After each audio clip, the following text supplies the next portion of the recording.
2010년 늦가을, 매서운 바람이 불어오던 어느 날이었습니다. 20살 청년 김진우는 며칠 전 세상을 떠난 이모의 유품을 정리하기 위해 오래된 다세대 주택의 퀴퀴한 반지하방에 홀로 앉아 있었습니다. 곰팡내 나는 벽지와 낡은 장판 위로 평생을 고단하게 살아온 이모의 흔적들이 널브러져 있었죠. 진우는 한숨을 쉬며 옷장 구석에 박혀있던 먼지 쌓인 종이 상자를 끌어당겼습니다. 그 안에는 낡은 옷가지 몇 벌과 함께 빛바랜 금성 골스달 카세트 라디오 한 대가 들어 있었습니다. 그것은 평범한 라디오가 아니었습니다. 정확히 12년 전, 진우가 8살이던 해에 흔적도 없이 사라져버린 부모님의 낡은 봉고 트럭에서 경찰이 유일하게 회수해 가족에게 돌려주었던 유품이었습니다. 진우의 손끝이 미세하게 떨렸습니다. 12년 동안 단 한 번도 켜본 적 없는, 아니 켤 엄두조차 내지 못했던 기계였습니다.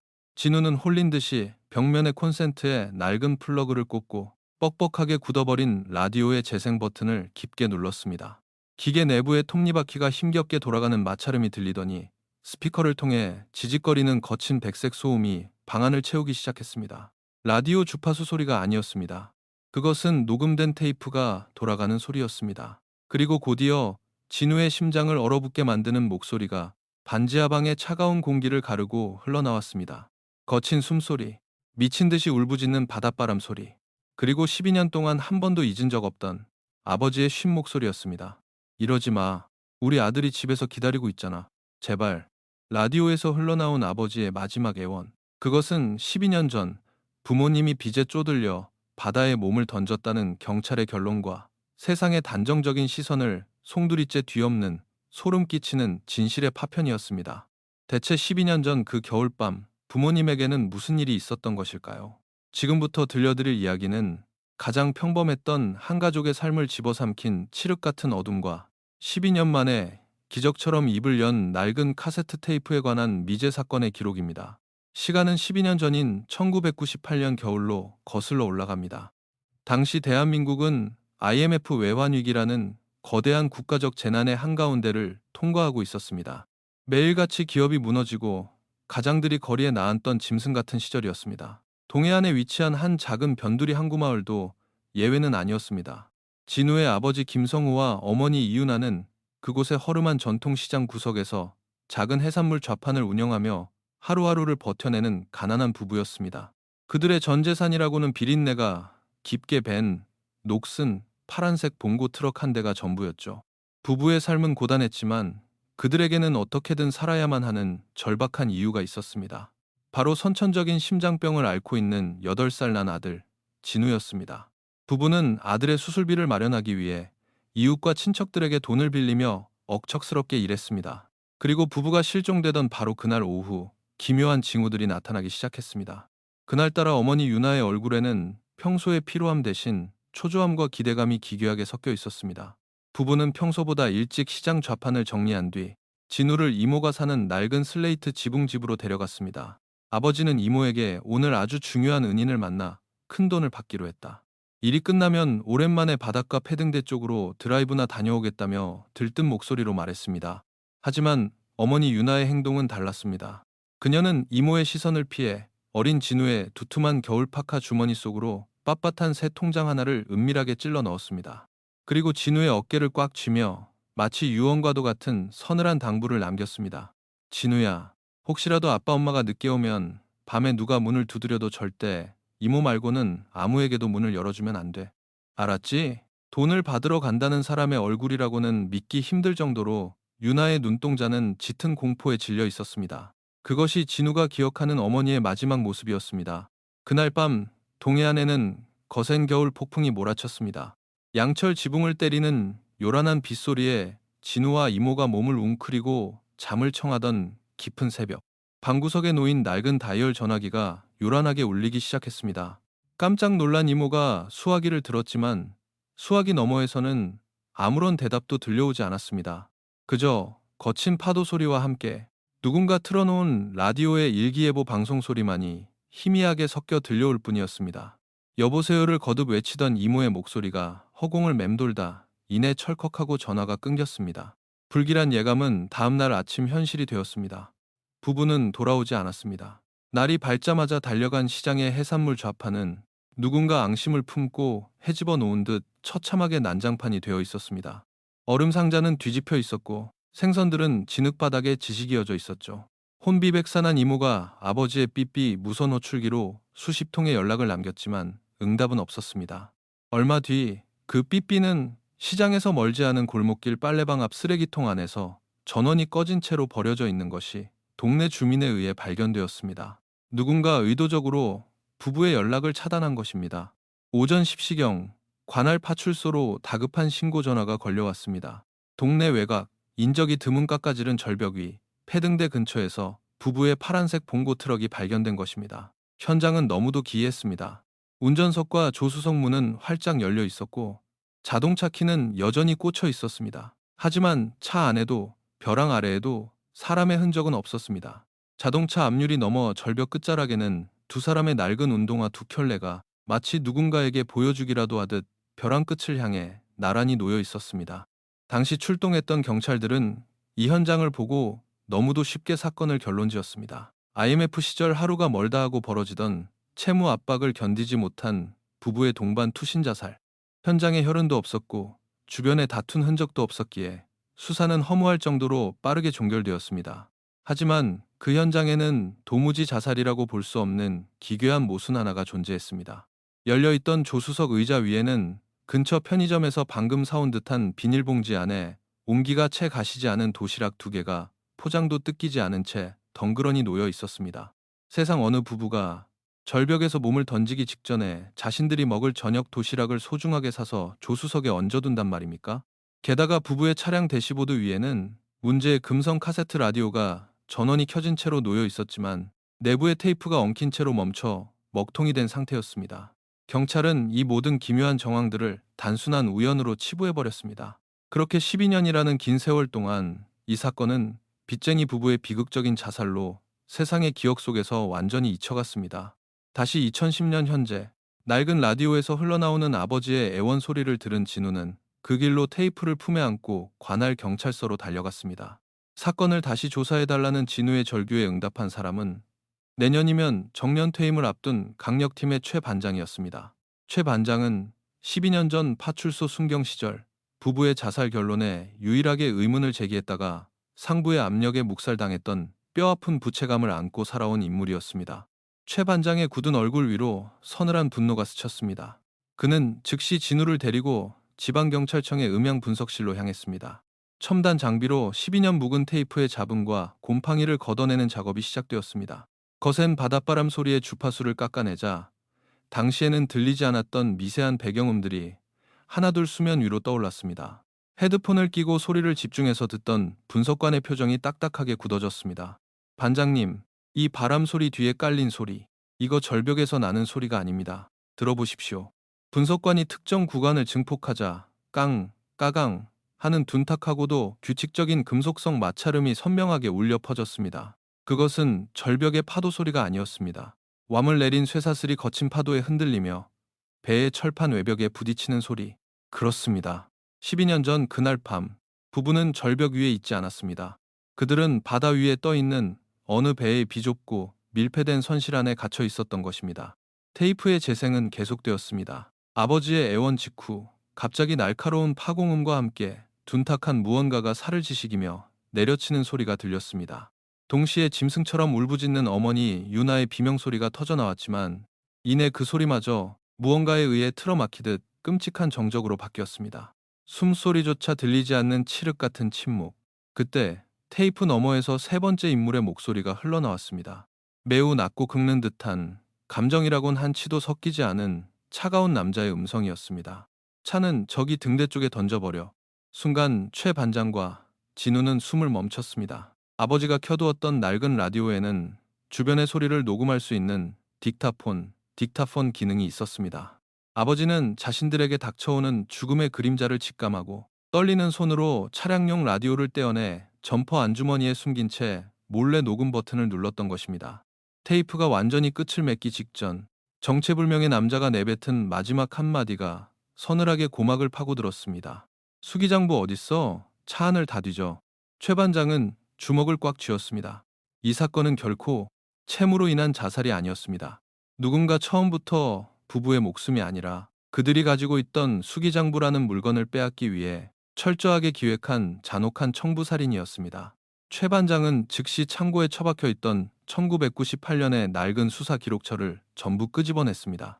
현장 사진을 돋보기로 들여다보던 최 반장의 눈에 과거에는 무능함에 가려져 보이지 않던 치명적인 모순점들이 선명하게 들어오기 시작했습니다. 첫째, 흙길 위에 남겨진 봉고 트럭의 타이어 자국이었습니다. 절벽을 향해 달려간 차의 궤적이 마치 자대고 그은 것처럼 너무도 완벽하게 일직선이었습니다. 죽음을 결심하고 벼랑 끝으로 차를 모는 사람의 심리 상태라면 엑셀을 밟는 발이 떨리거나 핸들이 흔들려 타이어 자국이 뱀처럼 휘어지는 것이 정상입니다. 하지만 사진 속 궤적은 누군가 아주 침착하고 냉정하게 능숙한 솜씨로 차를 후진시켜 벼랑 끝에 정확히 주차해 놓은 모습이었습니다. 심지어 기어는 피주차에 놓여 있었고 사이드 브레이크마저 끝까지 꽉 당겨져 있었습니다. 투신할 사람이 차가 굴러갈까봐 사이드 브레이크를 채운다? 어불성설이었습니다.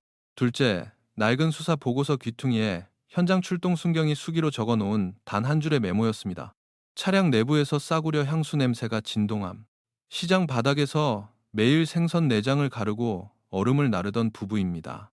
몸에 밴 비린내를 가릴 여유조차 없던 그들이 죽기 직전 차 안에 향수를 뿌릴 이유가 무엇일까요?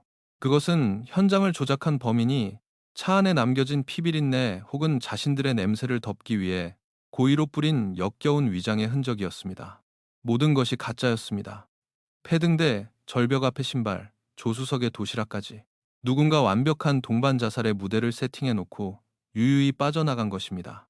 그렇다면 대체 왜 누가 이 가난한 부부를 그토록 처참하게 살해하고 자살로 위장해야만 했을까요? 최 반장과 형사들은 곧바로 항구마을의 구도심 시장을 찾아가 12년 전 부부를 기억하는 상인들을 상대로 재탄문에 돌입했습니다. 그리고 부부의 과거 행적을 파헤치던 중 놀라운 증언들이 쏟아지기 시작했습니다. 경찰의 예상과 달리 실종 한 달 전부터 아버지 성호의 경제 상황은 자살을 택할 만큼 절망적이지 않았습니다. 오히려 그 반대였습니다. 시장에서 평생 채소를 팔아온 한 노점 할머니는 성호가 실종 보름 전 빳빳한 새 양복을 맞춰 입고 나타나 이제 생선 장사 접고 시내에 번듯한 아파트 전세를 구해서 우리 진우 수술시킬 겁니다라며 동네방네 자랑하고 다녔다고 증언했습니다. 하지만 그 무렵 어머니 유나의 상태는 극도로 불안해 보였다고 했습니다. 할머니는 당시 유나가 시장 뒷골목에서 남편의 바짓가랑이를 붙잡고 오열하던 모습을 또렷이 기억해냈습니다. 그때 유나가 울면서 남편한테 그러더라고. 제발 그 더러운 피 묻은 돈 받지 말라고. 악마한테 영혼을 팔면 우리 가족 다 죽는다고. 난 그게 무슨 소린지 아직도 몰라. 악마에게 영혼을 팔아 얻으려 했던 피 묻은 돈. 그리고 낡은 테이프 속에 등장한 수기장부. 수사팀은 부부가 단순한 해산물 장사꾼이 아니라 어떤 거대하고도 치명적인 범죄의 이면과 깊숙이 얽혀 있었음을 직감했습니다. 최 반장의 머릿속에 가장 먼저 떠오른 인물은 1990년대 후반 그 지역 시장 상인들의 고열을 빨아먹던 악명 높은 사채업자 백 사장이었습니다. 그는 당시 시장 상인들을 협박하고 돈을 갚지 못하면 어선에 강제로 태워 노예로 팔아넘긴다는 소문이 파다했던 잔혹한 인물이었습니다. 현재는 과거의 때를 벗고 시내에서 제법 큰 합법적인 전당포를 운영하고 있는 그를 수사팀은 유력한 살인 용의자로 지목하고 전격적으로 소환했습니다. 취조실에 마주 앉은 백 사장은 최 반장의 날선 신문에도 눈 하나 깜짝하지 않았습니다. 오히려 12년 전 부부의 살인 혐의를 추궁하자 백 사장은 헛웃음을 터뜨리며 주머니에서 오래된 시가 한 대를 꺼내 물었습니다. 형사 양반, 내가 그 인간들을 왜 죽입니까? 빚을 못 갚아서? 아니지. 살려둬야 한 푼이라도 더 뜯어내는 게 우리 쪽 생리요. 게다가 그 부부 사라지기 바로 그날 아침에 나한테 빚을 싹 다 갚고 갔어. 최 반장의 미간이 찌푸려졌습니다. 백 사장은 12년 전 사건 당일 오전 남편 성호가 전당포 문을 박차고 들어와 자신의 책상 위로 돈다발을 집어 던졌다고 털어놓았습니다. 그것도 동전한 잼 섞이지 않은 은행 띠지가 빳빳하게 둘러진 5만원권, 당시 1만원권 신권 다발이었습니다. 그 자식이 나한테 돈을 던지면서 그러더군. 이걸로 빚은 다 끝이다. 이제 내 가족 근처에 얼씬도 하지 말라고. 이자가 좀 비긴 했는데 돈 다발을 보니까 구린내가 진동을 해서 그냥 덮어줬지. 백 사장은 그날의 찝찝한 기억 때문에 성호가 던지고 간 돈 다발을 묻고 있던 은행 띠지 하나를 일종의 부적처럼 자신의 비밀 금고에 보관하고 있었습니다. 그는 형사들 앞에서 그 낡은 종이 띠지를 툭 던졌습니다. 그곳에는 특정 은행의 지점명과 함께 자금을 인출한 날짜와 고유 번호가 선명하게 찍혀 있었습니다. 다음 날 아침 일찍 최 반장과 수사팀은 곧바로 해당 은행의 지역 본점을 들이닥쳤습니다. 은행 지점장을 압박해 1998년 당시에 마이크로필름 전표 기록을 뒤지기 시작했습니다. 시장 바닥에서 생선을 팔던 가난한 사내가 대체 어디서 띠지가 묶인 대량의 신권 다발을 손에 넣을 수 있었을까? 몇 시간의 끈질긴 추적 끝에 모니터 화면 위로 12년 전 그 돈다발이 빠져나간 최초의 계좌 정보가 떠올랐습니다. 그 계좌는 개인의 것이 아니었습니다. 명진 해운, 명진 마리타임 shipping. 그것은 당시 항구마을 일대에서 가장 규모가 컸던 법인, 해운 물류회사의 기업 계좌였습니다. 최 반장은 즉시 이 회사의 연역과 당시의 재무 기록을 조회했습니다. 그리고 스크롤을 내리던 최 반장의 손가락이 어느 한순간 굳어버렸습니다. 모니터를 바라보는 그의 눈동자에 짙은 경악이 서렸습니다. 이 거대한 해운 회사는 진우의 부모님이 흔적도 없이 실종되고 봉고 트럭이 폐등대에서 발견된 날로부터 정확히 3일 뒤 돌연 법원에 파산 신청을 내고 서류상으로 영원히 공중 분해되어 버렸던 것입니다. 부부의 죽음, 수기장부, 그리고 실종 직후 사라져버린 거대한 해운 회사. 이 흩어진 조각들은 단순한 우연이 아니었습니다. 12년 동안 깊은 바다 밑바닥에 가라앉아 있던 거대하고도 기괴한 괴물의 실체가 마침내 그 서늘한 눈을 뜨고 수면 위로 검은 그림자를 드리우기 시작하고 있었습니다. 대체 그 회사의 뒤에는 누가 숨어 있었던 것일까요? 진우가 반지하방에서 누른 라디오의 재생 버튼은 열려서는 안 될 판도라의 상자를 열어버린 것이었습니다. 수사는 거대한 벽에 부딪혔습니다. 실종 직후 허공으로 증발해버린 유령 해운회사. 하지만 그 유령의 실체를 쫓기 전 최 반장과 수사팀의 시선은 뜻밖에도 가장 가까운 곳, 바로 얼마 전 세상을 떠난 진우의 이모를 향하고 있었습니다. 경찰이 피해자의 가족을 의심하는 것은 잔인하지만 가장 기본적인 수사 원칙입니다. 최 반장은 조심스럽게 12년 전 이모의 금융 거래 내역을 들여다보았습니다. 그리고 진우는 경찰서에서 믿을 수 없는 사실을 마주해야만 했습니다. 2005년 부부의 실종이 법적으로 사망으로 처리되던 해 이모의 계좌로 부부의 생명보험금 전액이 입금되어 있었던 것입니다. 이모는 그 돈으로 시장 골목에 작은 백반집을 차렸습니다. 평생 진우를 거두어 먹인 고마운 이모였지만 단 한 번도 그 보험금의 존재에 대해서는 입을 열지 않았습니다. 진우의 머릿속에 12년 전 폭풍우 치던 밤 이모의 기묘했던 행동들이 스쳐 지나갔습니다. 부모님이 늦어도 절대 문을 열어주지 말라던 어머니의 서늘한 당부, 그리고 새벽에 걸려왔던 파도 소리만 들리던 그 기괴한 무원 전화. 이모는 무언가를 알고 있었던 것일까요? 진우는 참담한 심정으로 반지하 방으로 돌아와 이모의 유품을 다시 뒤지기 시작했습니다. 장판 밑에 숨겨져 있던 낡은 철제 과자 상자. 그 안에는 이모가 12년 동안 모아둔 수십 장의 은행 무통장 입금증이 들어 있었습니다. 매달 일정한 날짜에 수취인을 알 수 없는 대포 통장으로 꼬박꼬박 송금된 돈. 이모는 무려 12년 동안 누군가에게 치명적인 약점을 잡혀 협박을 당하고 있었던 것입니다. 수사팀은 즉시 그 대포 통장에 돈이 인출된 현금 인출기 CCTV 기록을 추적했습니다. 화면 속에 찍힌 남자는 놀랍게도 이모의 과거 동거남, 도박에 빠져 살던 남자 정 씨였습니다. 경찰이 변두리의 퀴퀴한 성인 오락실 구석에서 정 씨를 체포했을 때 그는 올 것이 왔다는 듯 쓴웃음을 지었습니다. 취조실에 앉은 정 씨의 입에서 나온 12년 전, 그날 밤의 진실은 충격적이었습니다. 그날 밤 도박 빚에 쪼들리던 정 씨는 윤하진우의 어머니가 은인에게 큰돈을 받으러 간다는 사실을 엿듣고 이모를 꼬드겨 그 부부의 뒤를 밟았습니다. 폭풍우가 몰아치던 밤, 비를 피하기 위해 낡은 버스 정류장 처마 밑에 숨어있던 두 사람의 눈앞으로 부부의 낡은 파란색 봉고 트럭이 전조등을 끄고 유령처럼 스쳐 지나갔습니다.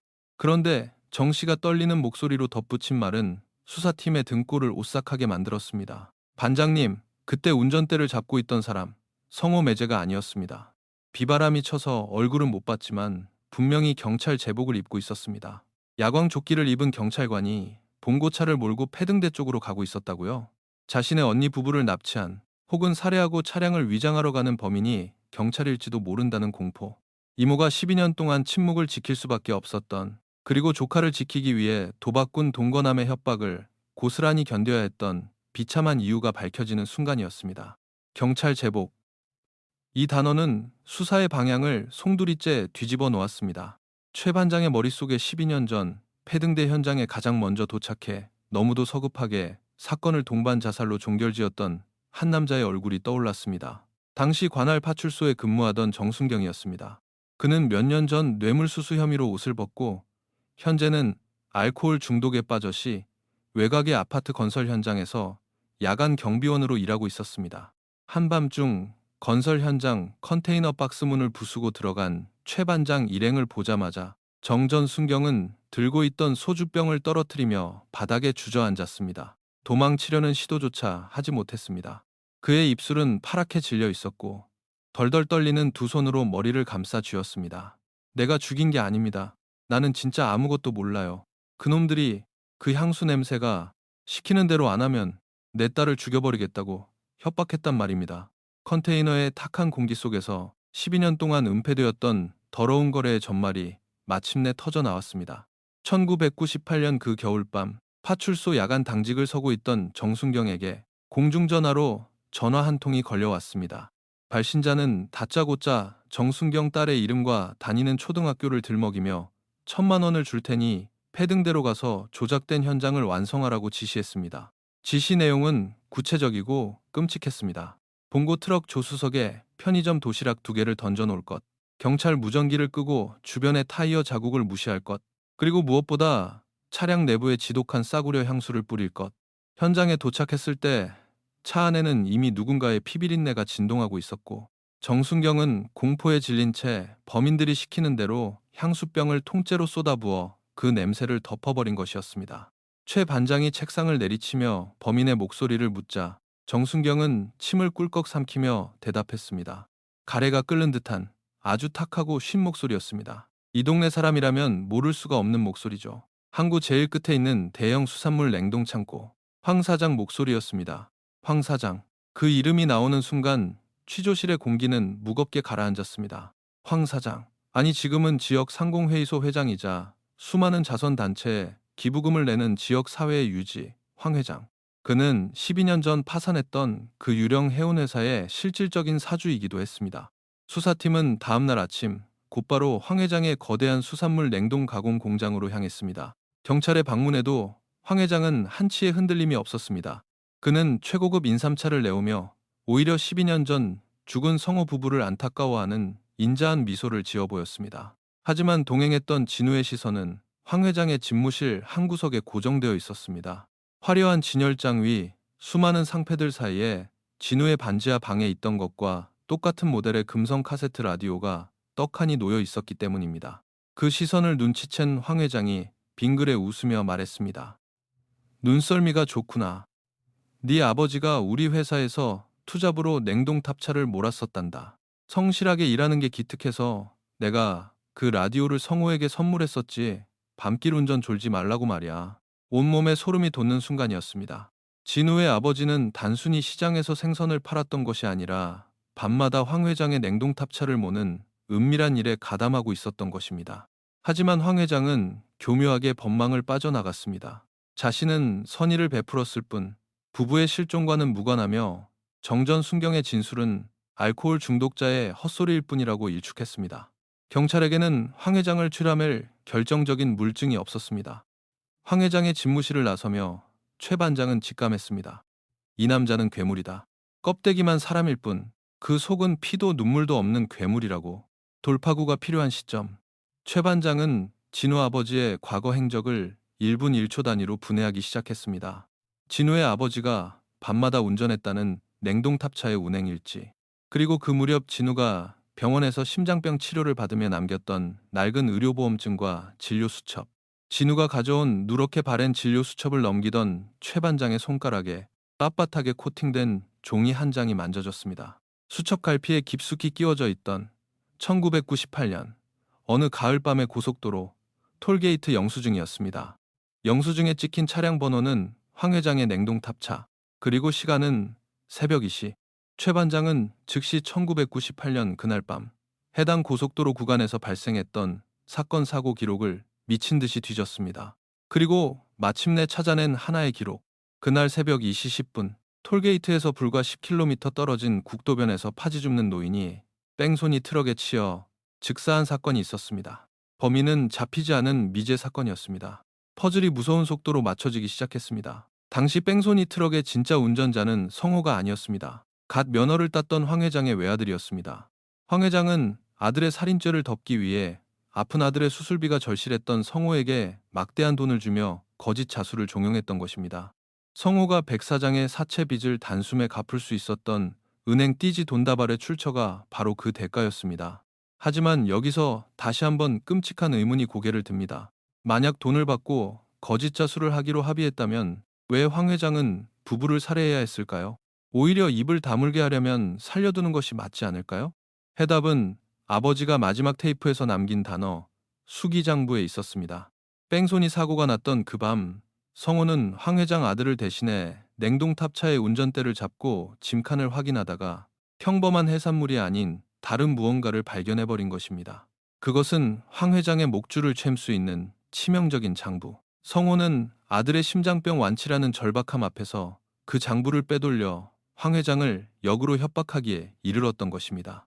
진우는 미친 사람처럼 반지하방으로 달려가 어머니가 실종되던 날 밤 자신의 입혀주었던 그 두툼한 겨울 파카를 찾았습니다. 옷장 구석에 처박혀 있던 12년 전의 낡은 옷. 진우는 떨리는 손으로 파카의 안감을 가위로 뜯어냈습니다.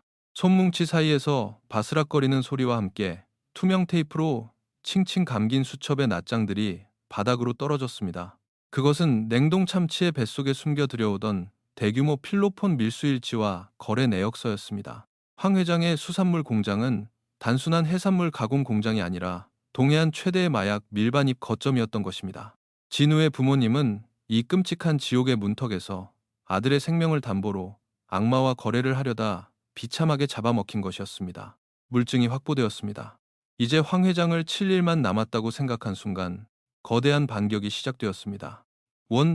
며칠 뒤 최 반장은 상부로부터 지역 유력 인사를 근거 없이 표적 수사한다는 이유로 돌연 직위 해제 통보를 받았습니다. 황 회장의 보이지 않는 손이 경찰 지휘부까지 뻗쳐 있었던 것입니다. 그뿐만이 아니었습니다. 진우가 사랑하는 여자친구가 일하던 골목길의 작은 치킨집 유리가 산산조각 나고 오토바이를 탄 괴한들이 가게 안으로 오물을 투척하는 테러가 발생했습니다. 두려움에 떠는 진우의 낡은 폴더폰이 징징 울렸습니다. 발신번호 표시 제한으로 온 문자 메시지. 시체 찾으려 애쓰지 마. 12년 전에 바다 물고기들이 다 파먹었으니까 조용히 살려둘 때 입 닫아라. 경찰 배지를 뺏긴 최 반장은 포기하지 않았습니다. 그는 은밀하게 동료 형사의 아이디를 빌려 진우에게 문자를 보낸 대포폰의 기지국 위치를 역추적했습니다. 신호가 잡힌 곳은 시 외곽, 매캐한 타이어 타는 냄새가 진동하는 거대한 자동차 폐차장이었습니다. 그곳의 녹슨 컨테이너 박스 안에서 그들은 한 남자를 찾아냈습니다. 1990년대 황 회장의 충견이자 부부의 낡은 봉고 트럭을 패등대로 몰고 갔던 장본인. 오른쪽 눈이 먼 애꾸는 사내 윤 씨였습니다. 하지만 한때 항구마을을 공포에 떨게 했던 그의 모습은 온데간데 없었습니다. 말기 간암으로 복수가 차올라 숨조차 제대로 쉬지 못하는 앙상한 해골 같은 노인이 침상에 누워 피 섞인 기침을 뱉어내고 있었습니다. 죽음의 문턱에 선 윤 씨는 문을 부수고 들어온 진우와 최 반장을 보며 도망치기는커녕 기괴한 웃음을 흘렸습니다. 그의 하나 남은 탁한 눈동자가 진우의 얼굴에 가닿았습니다.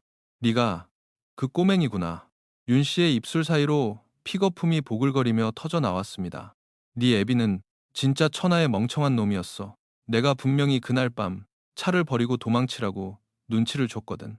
근데 그 바보 같은 새끼가 도망은 안 치고 황 회장 바짓가랑이를 붙잡고 울더라고. 우리 진우, 우리 아들 심장 수술해야 한다고. 제발 살려달라고. 진우의 눈에서 뜨거운 눈물이 쏟아져 내렸습니다. 아버지는 마지막 순간까지 자신의 목숨이 아닌 반지하방에 남겨진 8살 아들의 심장만을 걱정하고 있었던 것입니다. 윤 씨의 거친 숨소리가 컨테이너 안을 울렸습니다. 그는 천장을 멍하니 바라보며 가장 잔인하고도 소름 끼치는 진실의 서막을 열었습니다. 근데 말이야, 황 회장 그 양반, 네 부모를 바다에 안 던졌어. 그 양반은 원래 파도도 안 믿고 바다도 안 믿거든. 시체는 세상 아무도 생각 못할 곳에 시퍼렇게 살아있어. 가라앉은 줄 알았던 진실이 단단한 시멘트 바닥 아래에서 피눈물을 흘리며 그 모습을 드러내려 하고 있었습니다. 과연 12년 전 그 폭풍 우치던 밤의 완벽한 밀실은 어디였을까요? 그리고 황 회장이 숨겨둔 진짜 악마의 얼굴은 언제 그 민낯을 드러낼까요? 막막했던 수사망이 마침내 하나의 소름 끼치는 궤적을 그리며 좁혀지기 시작했습니다. 시 외곽, 매캐한 타이어 타는 냄새와 녹슨 철제 구조물들이 산처럼 쌓여있는 거대한 폐차장. 칠흑 같은 어둠 속 숨막힐 듯 비좁은 컨테이너 박스 안에서 말기암으로 죽어가던 윤 씨의 입술이 천천히 열렸습니다. 복수가 차올라 제대로 된 호흡조차 불가능한 상태였지만 그의 탁한 애꾸 눈은 기괴할 정도로 번뜩이고 있었습니다. 12년 전 그 폭풍우 치던 밤 파란색 봉고 트럭을 패등대로 몰고 가 완벽한 자살로 위장했던 황 회장의 충견. 그가 뱉어낸 진실은 수사팀이 12년 동안 매달려온 사건의 전제를 송두리째 무너뜨렸습니다. 바다를 믿지 마시오. 황 회장 그 인간은 자기 자신 말고는 아무것도 안 믿어. 시체는 세상 아무도 생각 못할 곳에 시퍼렇게 살아있어. 윤 씨의 목에서 끓어오르는 가래 섞인 웃음소리가 좁은 컨테이너 안을 울렸습니다. 윤 씨의 자백을 통해 재구성된 1998년 그날 밤의 진실은 참혹했습니다. 진우의 부모님이 향했던 곳은 패등대가 아니라 인적이 끊긴 변두리 항구의 으슥한 개인 선착장이었습니다. 황 회장은 입막음용 돈을 주겠다는 명목으로 부부를 자신이 소유한 소형 오징어잡이 배로 유인했습니다. 폭풍우를 피하기 위해 비좁은 선실로 들어선 순간 미리 매복해 있던 윤 씨와 건달들이 둔기로 부부를 무자비하게 내리쳤습니다. 진우의 아버지가 품속에 몰래 숨겨갔던 딕타폰 기능의 낡은 금성 라디오가 바로 그 사륙의 현장을 고스란히 녹음하고 있었던 것입니다. 하지만 윤 씨는 결정적인 질문, 즉 시체를 어디에 유기했느냐는 최 반장의 추궁에는 입을 굳게 다물었습니다. 빙긋거리는 그 기괴한 미소만을 남긴 채 윤 씨는 며칠 뒤 교도소 병동에서 끝내 숨을 거두고 말았습니다. 살인사건 수사에서 시체가 없다는 것은 치명적인 약점입니다. 아무리 정황 증거가 차고 넘쳐도 훌륭한 변호인단이 피해자들은 어딘가에 살아 잠적한 것이라고 우기면 빠져나갈 구멍이 생기기 때문입니다. 최 반장은 이를 꽉 물었습니다. 일단 1차 범행 현장인 그 오징어잡이 배부터 찾아야 했습니다. 경찰은 1998년 당시 황 회장 명의로 등록되어 있던 선박 대장을 샅샅이 뒤졌습니다. 수십만 장의 서류 더미 속에서 지루한 사투를 벌인 끝에 사건 직후 해당 선박이 남해안의 한 외진 갯벌 근처 고철상의 헐값으로 매각되었다는 기록을 찾아냈습니다. 수사팀은 즉시 남해안으로 차를 몰았습니다. 바닷물이 빠져나간 질척한 갯벌 한가운데 12년의 세월 동안 바닷바람에 사가버린 흉물스러운 철선 한 척이 뼈대만 남은 채 비스듬히 처박혀 있었습니다. 해질 무렵 국립과학수사연구원의 감식반이 도착했습니다. 선박 내부는 이미 심하게 녹이 슬고 바닷물에 수백 번 씻겨 내려간 상태였습니다. 과연 12년 전의 흔적이 남아있을까? 감식반원들은 조심스럽게 선실에 썩어가는 나무 바닥 틈새를 향해 루미놀 용액을 분사했습니다. 그리고 잠시 후 경찰들이 일제히 들고 있던 손전등의 전원을 껐습니다. 칠흑 같은 갯벌의 어둠 속에서 모두의 입에서 억눌린 탄성이 터져 나왔습니다. 낡은 선실 바닥 전체가 마치 야광 도료를 쏟아부은 것처럼 선명하고 짙은 푸른색 형광빛으로 타오르기 시작했습니다. 그것은 두 사람의 몸에서 흘러나온 피가 12년 동안 나무판자 깊숙이 스며들어 내지르는 소리 없는 아우성이었습니다. 입에는 단순한 어선이 아니라 끔찍한 도살장이었습니다. 혈흔 반응이라는 강력한 카드를 쥐게 된 최 반장은 지체 없이 황 회장을 긴급 체포했습니다. 지역사회에 존경받는 유지이자 상공회의소 회장인 그가 수갑을 찬 채 강력반 취조실로 끌려오자 경찰서 전체가 발칵 뒤집혔습니다. 곧바로 서울에서 최고급 로펌의 변호사들이 검은 세단을 타고 몰려들었습니다. 하지만 취조실에 앉은 황 회장은 너무도 여유로웠습니다. 그는 형사들이 내미는 혈흔 사진을 보며 코웃음을 쳤습니다. 반장님, 옛날에 내 밑에서 일하던 일용직 부부가 사라진 건 유감입니다. 그런데 그 배에서 나온 피가 그 사람들 피라는 증거 있습니까? 12년 전 핏자국이 바닷물에 다 섞였을 텐데 DNA 감식이 제대로 됩니까? 게다가 죽은 윤 씨 그놈은 평소 나한테 앙심을 품고 있던 알코올 중독자였습니다. 미치광이의 헛소리와 낡은 배 한 척으로 날 살인교사로 엮으시겠다? 소설이 너무 조잡하지 않습니까? 황 회장의 말대로였습니다. 바닷물과 미생물에 심하게 오염된 12년 전 혈흔으로는 완벽한 DNA를 추출하기 어려웠습니다. 시체가 발견되지 않는 한 이 모든 것은 정황 증거에 불과했습니다. 팡 회장의 변호사는 불법 체포를 운운하며 당장 풀어줄 것을 요구했습니다. 벽에 부딪힌 최 반장은 취조실 거울 너머에서 이를 갈았습니다. 팡 회장의 변호사는 모두가 지쳐가던 깊은 새벽, 텅 빈 사무실에 홀로 남은 최 반장은 12년 전 부부의 봉고 트럭에서 수거했던 낡은 카세트 테이프를 무한 반복해서 듣고 있었습니다. 지직거리는 잡음, 아버지의 애원, 어머니의 비명, 무언가 내려치는 소리, 그리고 동미 배의 외벽에 부딪히는 듯한 둔탁하고 규칙적인 까강 하는 금속성 마찰음. 최 반장은 눈을 감고 그 금속성 마찰음에만 모든 감각을 집중했습니다. 그런데 수백 번을 반복해 듣는 동안 무언가 묘한 이질감이 등골을 타고 흘렀습니다. 1차 범행 장소가 정박된 소형 어선이었다면 파도에 흔들리는 배에서 나는 소리는 불규칙해야 정상입니다. 하지만 테이프 속의 둔탁한 파공음은 너무나도 일정한 간격, 일정한 힘으로 반복되고 있었습니다. 그것은 자연의 힘이 만들어내는 소리가 아니었습니다. 그 순간 최 반장의 머릿속에 번쩍하고 섬광이 일었습니다. 그는 당장 진우와 함께 테이프를 들고 다시 음향 분석실로 달려갔습니다. 전문가에게 해당 구간의 백색 소음을 완전히 제거하고 순수한 기계음만 증폭해달라고 요구했습니다.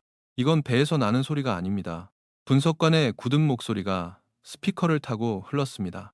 디젤 엔진의 강력한 진동음, 그리고 육중한 금속이 흙과 자갈을 파내며 부딪히는 소리입니다.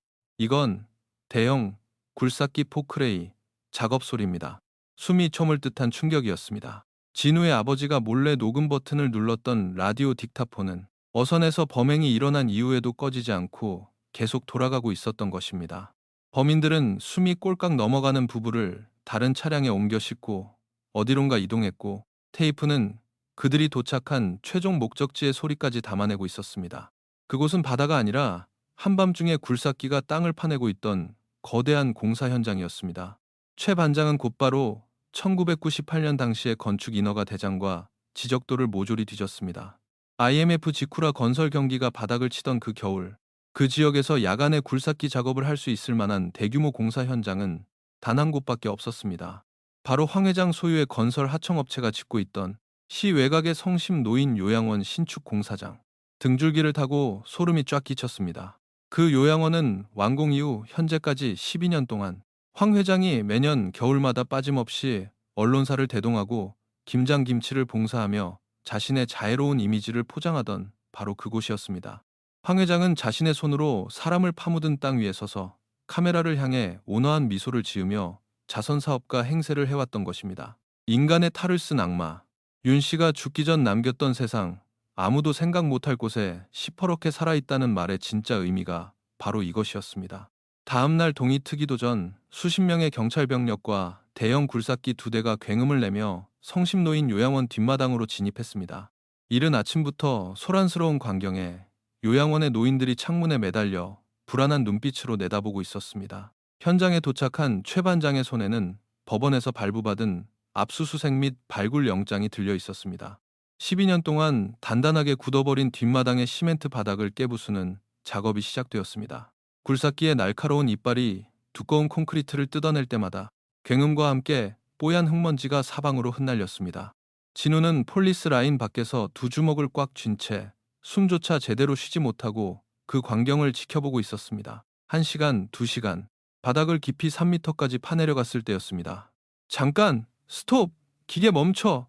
구덩이 아래에서 흙을 살피던 감식반원의 다급한 외침이 들렸습니다. 굴삭기 엔진이 꺼지고 무거운 정적이 현장을 짓눌렀습니다. 감식반원들이 흙을 조심스럽게 파내자 땅속 깊은 곳에 묻혀있던 이질적인 물체 2개가 서서히 그 흉측한 모습을 드러냈습니다. 그것은 성인 한 명이 웅크리고 들어갈 만한 크기의 커다란 푸른색 화학약품용 플라스틱 드럼통 2개였습니다. 드럼통의 외부에는 굵은 쇠사슬이 십자 형태로 칭칭 감겨 있었고 뚜껑은 용접하듯 시멘트로 밀봉되어 있었습니다. 결코 세상 밖으로 나와서는 안 될, 누군가 영원히 땅속에 봉인해버리고자 했던 끔찍한 비밀.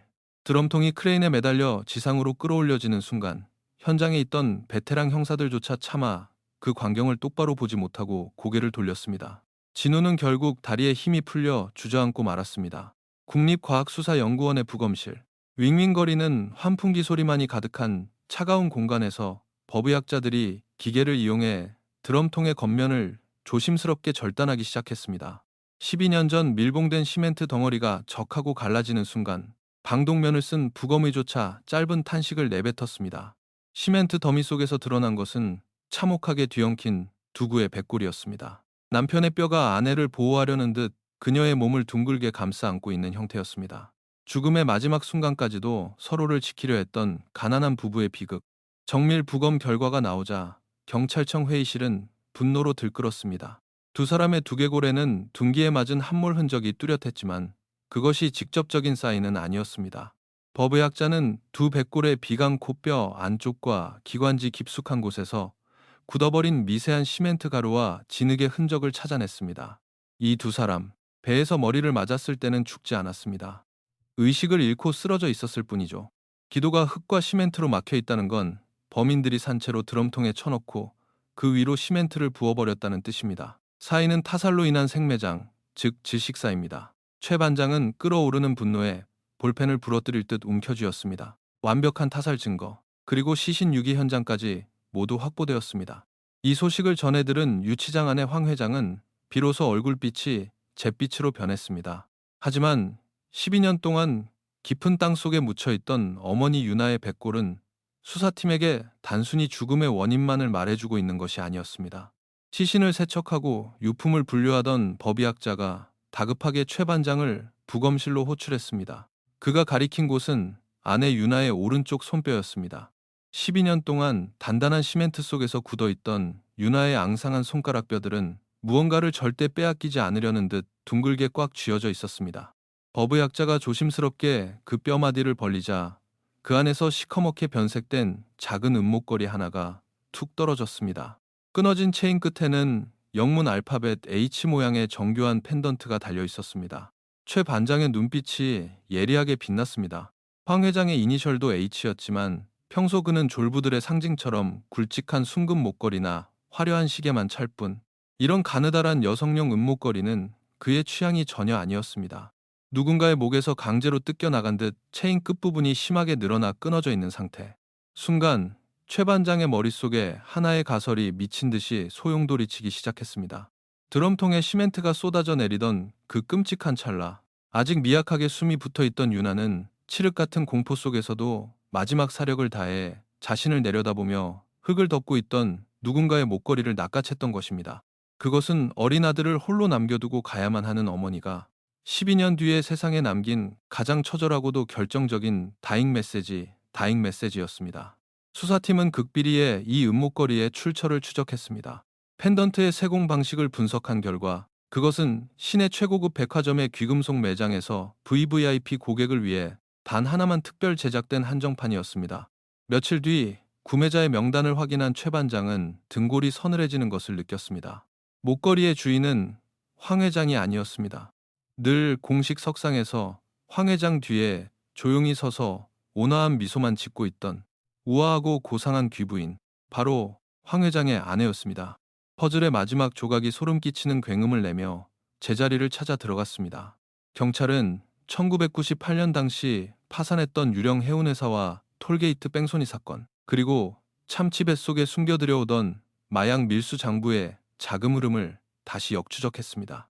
그리고 그 모든 더러운 자금의 세탁과 최종 결제 라인의 꼭대기에 다름 아닌 황 회장의 아내가 앉아 있었다는 사실을 밝혀냈습니다. 황 회장은 껍데기일 뿐이었습니다. 지역사회의 존경을 받는 자선사업가 남편이라는 완벽한 위장막 뒤에서 진짜로 피 묻은 마약 제국을 통치하고 잔혹한 결정을 내리던 절대 권력자는 바로 그녀였습니다. 1998년 그 밤, 굴삭기가 돌아가던 요양원 공사 현장에서 산채로 버둥거리는 진우 부부의 위로 시멘트를 부으라고 손가락질을 하던 악마. 그 악마의 목에서 목걸이를 뜯어내며 유나는 무슨 생각을 했을까요? 이 미친 여자였어. 최 반장은 부들부들 떨리는 손으로 책상을 짚었습니다. 며칠 뒤 시내의 최고급 호텔 연회장, 지역 국회의원과 유지들이 모인 성대한 연말 자선 행사가 열리고 있었습니다. 수백 개의 샹들리에 조명이 화려하게 빛나는 가운데 최고급 실크 드레스를 입은 황 회장의 아내가 단상에 올라 마이크를 잡았습니다. 그녀가 우아한 미소를 지으며 불우이웃을 위한 기부금 봉투를 전달하려는 순간이었습니다. 연회장 뒷문이 거칠게 열리며 최 반장을 위시한 수십 명의 강력계 형사들이 물밀듯이 밀고 들어왔습니다. 음악이 멈추고 웅성거리는 하객들을 가로질러 단상으로 성큼성큼 걸어 올라간 최 반장은 얼어붙은 황 회장의 아내를 향해 수갑을 꺼내 들었습니다. 특정범죄 가중처벌법상 마약류 밀수 및 살인, 사체 유기 혐의로 긴급 체포합니다. 플래시 세례가 터지는 가운데 차가운 수갑이 그녀의 손목에 채워졌습니다. 고상했던 귀부인의 얼굴이 순식간에 악기처럼 일그러졌습니다. 경찰서로 압송된 그녀는 묵비권을 행사하며 모든 혐의를 부인했지만 유치장에 있던 황 회장이 아내의 체포 소식을 듣고 완전히 무너져 내리는 것은 순식간이었습니다. 취조실에 마주 앉은 황 회장은 더 이상 여유로운 거물의 모습이 아니었습니다. 그는 눈물 콧물을 흘리며 내가 다 죽인 거요. 내 마누라는 아무것도 모릅니다. 내가 지시한 거요. 라며 처절하게 모든 죄를 뒤집어 쓰려 발악했습니다. 오만했던 권력자가 가족을 잃을 위기 앞에서 보여주는 비참한 몰락. 취조실 밖 매직미러 한쪽에서만 보이는 유리 너머에서 그 광경을 무표정하게 지켜보고 있던 진우의 눈에 싸늘한 경멸이 스쳤습니다. 진우는 주머니에서 조심스럽게 무언가를 꺼내 최 반장에게 건넸습니다. 반장님, 저 사람한테 이걸 꼭 보여주십시오. 최 반장은 고개를 끄덕이며 진우가 건넨 낡은 종이 한 장을 들고 취조실 안으로 들어갔습니다. 그는 책상을 쾅 치며 오열하는 황 회장 앞에 그 종이를 차갑게 밀어놓았습니다. 그것은 1998년 진우가 8살이던 해에 병원에서 찍었던 심장 초음파 사진과 빛바랜 수술 견적서였습니다. 황 회장은 울음을 멈추고 멍하니 그 낡은 종이를 내려다보았습니다. 성호가 마약 밀수 장부로 당신들을 협박했던 건 돈에 눈이 멀어서가 아니었어. 최 반장의 묵직한 목소리가 취조실의 정막을 갈랐습니다. 그 녀석은 어떻게든 이 어린 아들의 터질 것 같은 심장을 고쳐놓고 수술이 끝나는 날 그 장부를 들고 경찰서에 자수할 생각이었지. 당신들은 당신들 아들의 뺑소니 살인죄를 덮으려고 성호를 끌어들였으면서 살기 위해 발버둥치는 그 부부를 생매장했어. 그런데 황 회장, 당신이 그토록 끔찍한 짓을 저지르며 지켜낸 당신 아들은 지금 어떻게 살고 있지? 해외에서 도박과 마약에 찌들어 폐인이 되어 있지 않나. 황 회장의 동공이 미친 듯이 흔들리기 시작했습니다. 당신들이 벌레처럼 짓밟았던 그 가난한 부부의 아들이 12년 동안 반지하방에서 혼자 살아남아 기어코 당신들 목에 칼을 들이밀었어. 이게 뭔지 알아? 당신들이 철저하게 무시했던 세상의 인과응보라는 거다. 초음파 사진 속 어린 진우의 심장 박동 기록을 바라보던 황 회장의 입에서 짐승의 멱다는 듯한 기괴한 오열이 터져나왔습니다. 자신이 쌓아올린 견고한 악의 성벽이 무너져 내리는 소리였습니다. 하지만 황 회장의 심리적 방어선이 붕괴되는 이 극적인 순간에도 옆 취조실에 갇힌 그의 아내는 변호사 뒤에 숨어 끝까지 입을 열지 않고 있었습니다. 그녀를 완벽하게 참을 법정에서 빼도 박도 못할 마지막 한방, 그 결정적인 한 조각의 스모킹건이 아직 남아있다는 사실을 악마 부부는 아직 꿈에도 모르고 있었습니다. 8살 아이의 두툼한 겨울 파카 안감 속에 어머니 유나가 목숨을 걸고 숨겨두었던 진짜 비밀은 아직 절반도 세상에 공개되지 않았기 때문입니다. 수사팀의 시선은 이제 이 끔찍한 살인마들을 영원히 사회에서 격리할 마지막 전쟁터인 법정을 향해 매섭게 쏠리고 있었습니다. 경찰서의 가장 깊숙한 곳, 서늘한 공기가 내려앉은 취조실 안에는 숨막히는 정적이 흐르고 있었습니다. 매직미러 너머로 그 모습을 지켜보는 최 반장의 눈빛은 얼음장처럼 차가웠습니다. 책상 건너편에 앉은 황 회장의 아내는 남편이 옆방에서 모든 죄를 뒤집어쓰며 오열하고 있다는 사실을 알면서도 최고급 실크 블라우스에 구김 하나 없이 꼿꼿한 자세를 유지하고 있었습니다. 그녀의 곁에는 서울에서 내려온 대형 로펌의 변호사가 방패처럼 버티고 앉아 있었죠. 목걸이 하나가 시신에서 나왔다고 해서 제가 그곳에 있었다는 증거가 됩니까? 누군가 훔쳐간 제 물건을 앙심을 품고 현장에 떨어뜨렸을 수도 있지요. 상상력이 지나치시군요, 형사님. 그녀의 목소리에는 높낮이조차 없었습니다. 철저하게 계산된 평정심. 12년 전 그 폭풍 우 치던 밤, 살아 숨쉬는 인간의 위로 시멘트를 들이붓도록 지시했던 그 얼음 같은 심장이 여전히 펄떡이고 있었습니다. 하지만 그녀가 모르는 것이 하나 있었습니다. 견고해 보이던 그녀의 알리바이를 완벽하게 무너뜨릴 죽은 자가 남긴 마지막 조각이 이제 막 수사팀의 손에 들어왔다는 사실을 말입니다. 그 조각은 며칠 전 시 외곽의 교도소 병동에서 들려온 부음과 함께 도착했습니다. 부부의 차량을 패등대로 몰고 가 거짓 자살 현장을 꾸몄던 황 회장의 충견, 애꾸는 윤 씨가 간암으로 끝내 숨을 거두었던 것입니다. 윤 씨의 사망 소식을 전하던 병동 간호사는 진우를 찾아와 꼬깃꼬깃하게 접힌 편지 한 통과 작은 소포를 건넸습니다. 윤 씨가 죽기 직전 마지막 힘을 쥐어짜 남긴 유품이었습니다. 편지의 내용은 충격적이었습니다. 꼬맹아, 12년 전 그날 밤 내가 왜 네 아비의 낡은 라디오를 봉고차 대시보드 위에 그냥 두고 내렸는지 아느냐. 부수어 바다에 던질 수도 있었지만 그러지 않았다. 짐승처럼 살던 내게도 아주 작은 쥐알 양만한 죄책감이라는 게 있었나 보다. 언젠가는 누군가 그 기계를 켜고 이 끔찍한 짓거리를 세상에 까발려 주기를 비겁하게나마 바랐다.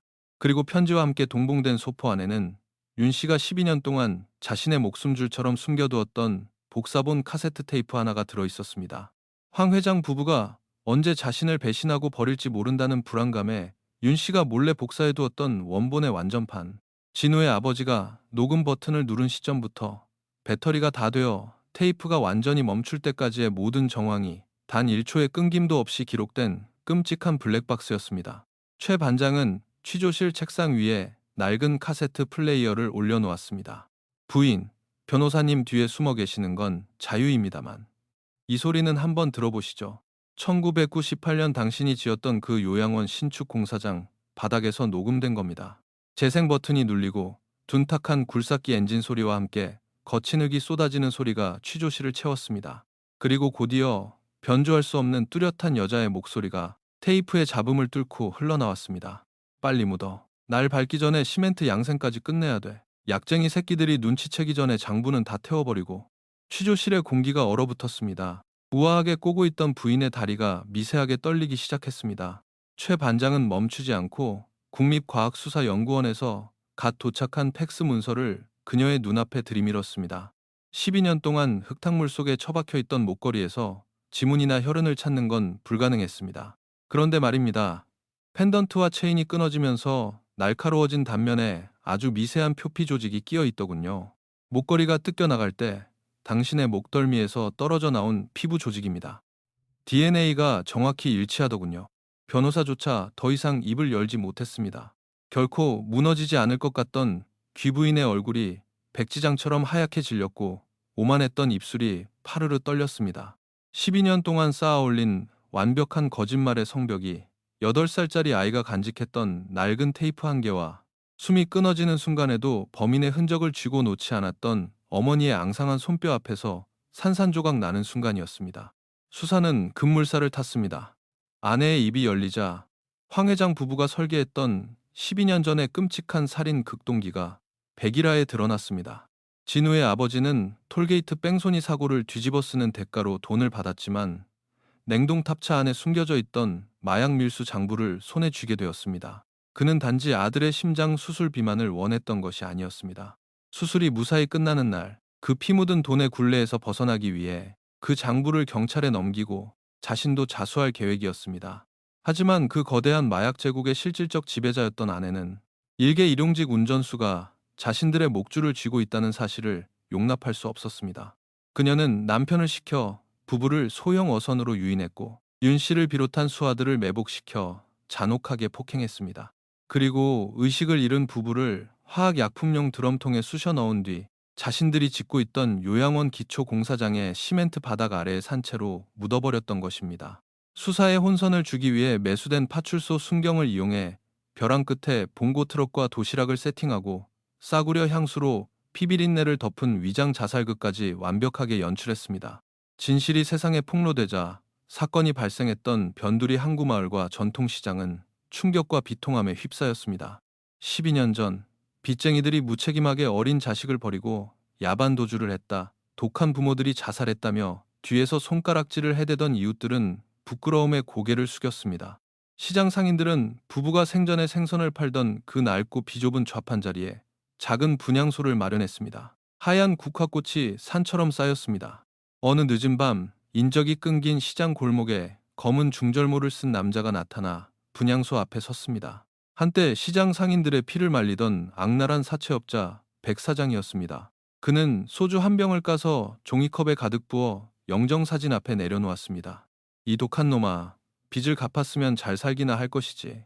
셈이 참 흐린 놈이네. 성원원.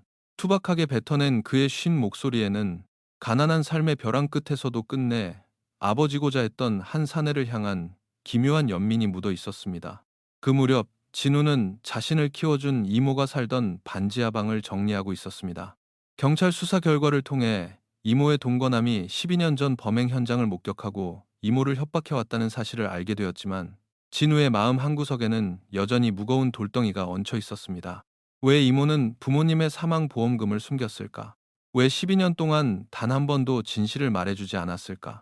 방구석에 낡은 장롱을 비우던 진우는 장판 밑에 숨겨져 있던 낡은 가계부 한 권을 발견했습니다. 떨리는 손으로 펼친 가계부의 페이지마다 이모가 12년 동안 밤낮 없이 식당 주방에서 뼈가 부서져라 일하며 적어 내려간 피눈물 나는 기록들이 빼곡히 적혀 있었습니다. 보험금의 절반은 동거남의 입을 막기 위한 갈취금으로 나머지 절반은 진우의 수차례에 걸친 심장 수술비와 병원비로 고스란히 쓰였습니다. 그리고 이모가 식당에서 억척스럽게 모은 돈은 우리 진우 대학 등록금, 우리 진우 장가 갈 때 전세 미천이라는 이름으로 진우 명의의 적금 통장에 차곡차곡 쌓여 있었습니다. 가계부 맨 뒷장, 이모가 삐뚤빼뚤한 글씨로 남긴 붙이지 못한 편지가 진우의 시야를 흐리게 만들었습니다. 성호야, 유나 언니야, 내가 미친년이지. 그날 밤 경찰 제복을 입은 놈이 언니 차를 끌고 가는 걸 보고도 무서워서 입을 닫아버렸다. 파출소에 신고해도 그놈들이 우리 진우까지 죽일까봐 내 새끼 심장 수술 못해주고 죽을까봐 바보같이 숨어버렸다. 언니, 형부, 나승질머리 더러워서 지옥 갈 테니까 우리 진우는 거기서 편하게 지켜봐라. 미안하다. 정말 미안하다. 이모는 돈에 눈이 먼 것이 아니었습니다. 거대한 권력과 공권력마저 매수된 잔혹한 현실 속에서 배운 것 없고 힘없는 식당 아줌마가 병든 조카를 지켜낼 수 있는 유일한 방법은 뼈를 깎는 침묵뿐이었던 것입니다. 진우는 이모의 가계부를 가슴에 품고 습기찬 반지하 방바닥에 엎드려 짐승처럼 오열했습니다. 12년 동안 홀로 감당했을 이모의 지독한 고독과 죄책감이 진우의 심장을 갈갈이 찢어놓고 있었습니다. 며칠 뒤 경찰청 음향 분석실, 수사가 마무리되어 가던 시점, 진우는 최 반장에게 부탁해 윤 씨가 남긴 원본 테이프의 복사본을 처음부터 끝까지 홀로 들을 수 있는 시간을 허락받았습니다. 법정에 증거로 제출되기 전 부모님의 마지막 순간을 피하지 않고 온전히 마주하겠다는 아들의 결심이었습니다. 방음 벽으로 둘러싸인 좁고 어두운 방, 헤드폰을 쓴 진우의 귀로 12년 전 그 끔찍한 지옥도가 펼쳐졌습니다. 둔탁한 폭행 소리, 굴삭기의 굉음, 그리고 쏟아지는 시멘트 소리. 하지만 진우의 뺨을 타고 굵은 눈물이 흘러내리게 만든 것은 테이프의 가장 마지막 부분, 시멘트가 드럼통 위로 덮이기 직전 미약하게 녹음된 두 사람의 마지막 대화였습니다. 숨이 끊어져가는 와중에도 피투성이가 된 어머니 유나의 갈라진 목소리가 희미하게 들려왔습니다. 여보, 우리 진우, 비 오는데 밥은 무스까? 누가 챙겨주노?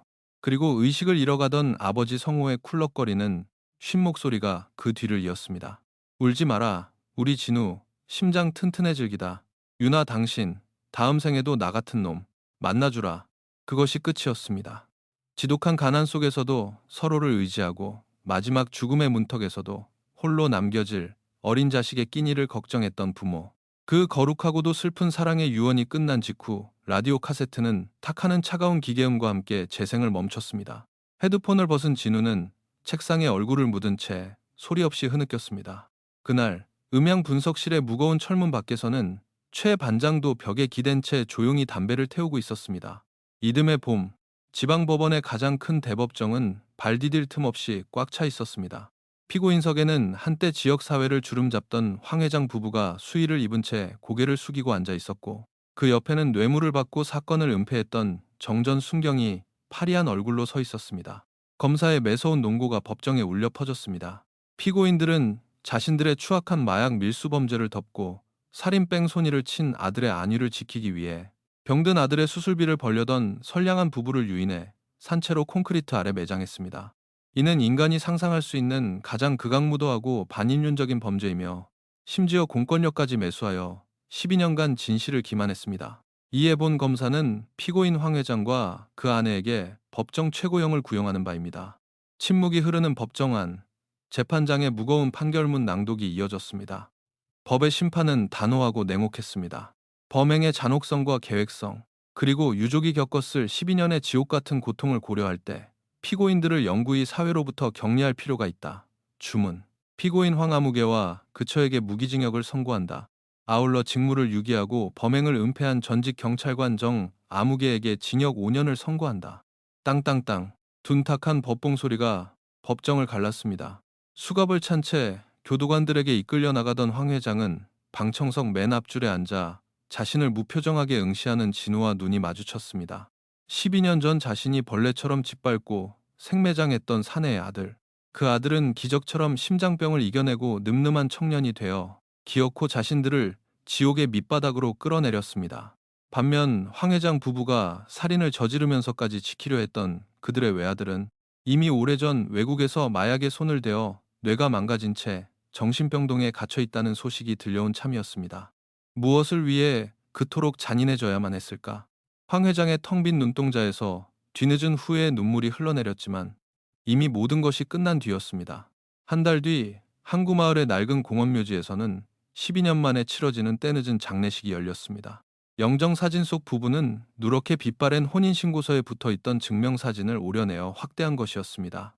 사진 속 그들은 젊고 가난했지만 환하게 웃고 있었습니다.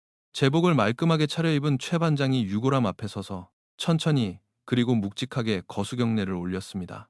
12년 전 현장의 진실을 외면해야만 했던 젊은 순경의 비겁함에 대한 늦었지만 진심 어린 사죄의 인사였습니다.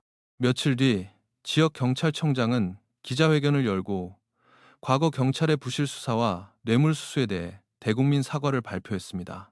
이 사건은 이후 경찰대학의 범죄수사교재에 사소한 현장 증거 도시락, 향수 냄새가 은폐된 타사를 증명하는 결정적 사례로 기록되었습니다. 모든 짐을 내려놓은 최 반장은 그해 가을 가벼운 발걸음으로 명예롭게 정년 퇴임을 맞이했습니다. 시간은 다시 쉼없이 흘렀습니다. 진우는 이모가 남겨준 적금 통장의 돈으로 시장 어기 번화가에 작고 깔끔한 백반집을 열었습니다. 식당의 간판은 유난의 해물 뚝배기였습니다. 점심시간이면 주변 공사장 인부들과 상인들로 발 디딜 틈 없이 붐비는 사람 사는 냄새가 가득한 따뜻한 공간이었습니다.